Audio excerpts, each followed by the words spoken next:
Deuxième remarque, et c'est ce que je vous dis est un peu consensuel, c'est qu'il est important que le signal de prix, le tarif, reflète la réalité des coûts.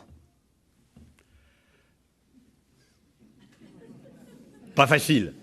Pas facile. Pas facile. Il y a deux difficultés.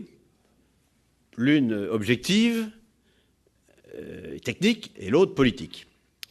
Bon, objective, c'est que qu'est-ce que c'est que le coût de l'énergie? C'est pas si évident que ça, hein, parce que vous avez les coûts d'exploitation, et puis après, c'est le coût de maintenir l'outil de production, c'est-à-dire le coût d'investissement et le coût de remplacement, et avec quelquefois des installations qui sont de très long terme.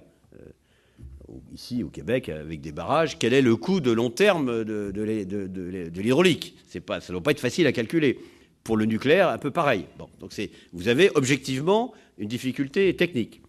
Ensuite, vous avez des coûts qui sont plus compliqués à évaluer parce qu'ils sont de nature politique et liés à l'attitude de l'opinion publique. C'est ce qu'on appelle les externalités, c'est-à-dire les coûts externes.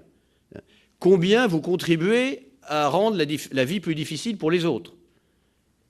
Et il est légitime que vous payiez pour ça. Quand vous polluez, il est légitime que vous payiez pour ça. Mais combien?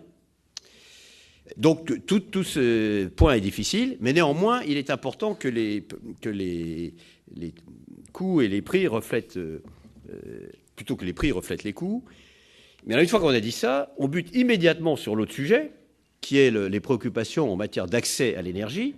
Et donc, il faut imaginer des moyens de redistribution pour que l'accès à l'énergie soit possible pour les plus démunis. Et il faut imaginer ces moyens de telle sorte qu'ils soient incitatifs à la vertu.